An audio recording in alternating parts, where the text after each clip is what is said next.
Hi అండి, అందరికీ నమస్కారం. Welcome to my channel. ఈ వీడియోలో ఏపీ ప్రభుత్వ ఉద్యోగులకు మరియు పెన్షనర్లకు పెండింగ్ బిల్లులు జమ అయ్యే తాజా సమాచారం గురించి తెలుసుకుందాము. వీడియోని అయితే ఎక్కడే కానీ స్కిప్ చేయకుండా చివరి దాకా చూడండి. అప్పుడు ఇన్ఫర్మేషన్ పూర్తిగా అర్థమవుతుంది. వీడియో చూస్తున్న ప్రతి ఒక్కరు వీడియోకి లైక్ చేయండి ఫ్రెండ్స్. ఈ వీడియోని తోటి ఉద్యోగ పెన్షన్ మిత్రులతో అయితే షేర్ చేయండి. కొత్తగా మన ఛానల్ చూస్తున్నవారు ఇంకా ఎవరైనా సబ్స్క్రైబ్ చేసుకున్నట్లయితే వెంటనే మన ఛానల్ని సబ్స్క్రైబ్ చేసుకోండి. సో దీని ద్వారా నేను చేసే లేటెస్ట్ వీడియోస్ అన్ని మీ వరకు రీచ్ అవుతాయి. ఇక ఆలస్యం చేయకుండా వివరాల్లోకి అయితే వెళ్ళిపోతాము.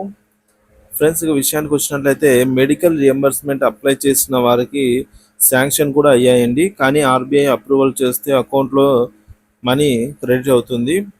సో క్రెడిట్ అవ్వడానికి ఇంకా కొద్దిగా టైం అయితే పడుతుందండి. మెడికల్ రియంబర్స్మెంట్ బిల్లులు అయితే మనకు జమ కాబోతున్నాయి. అలాగే 12వ రివిజన్ పే రివిజన్ కమిషన్ నియమించి వెంటనే 30% మధ్యంతర వృత్తిని అయితే ప్రకటించాల్సి ఉంది.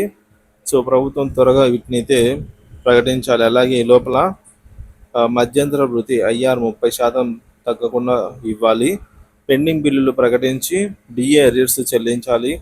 అలాగే 11వ పిఆర్సీ బకాయిలను వెంటనే చెల్లింపు, సిపిఎస్ రద్దు చేసి ఓపీఎస్ అమలు, 2003 డిఎస్సి ద్వారా నియామకం పొందిన వారిని కేంద్ర ప్రభుత్వం మెమో ప్రకారం పాత పెన్షన్ వర్తింపజేయాలి. సరెండర్ లీవ్ ఎన్కాష్మెంట్ను వెంటనే మంజూరు చేయాలి. చాలామంది సరెండర్ లీవ్ కోసం అయితే కొన్ని సంవత్సరాలుగా వెయిట్ చేస్తూనే ఉన్నారు. అలాగే పిఎఫ్ ఫైనల్ పేమెంట్స్ మరియు పాక్షిక ఉపసంహరణలు వెంటనే చెల్లించాలి. ఏపీజీఎల్ఎం మెచ్యూరిటీ క్లెయిమ్ మరియు రుణాలను వెంటనే చెల్లించాలి. స్థానిక సంస్థల యాజమాన్యాలతో గత కరోనా కాలం నుంచి ఇప్పటి వరకు కారుణ్య నియామకాలు జరగలేదు. కావున స్పెషల్ డ్రైవ్ ద్వారా కారుణ్య నియామకాలను కూడా వేగవంతం చేయాల్సిన అవసరం అయితే ఉంది ఫ్రెండ్స్.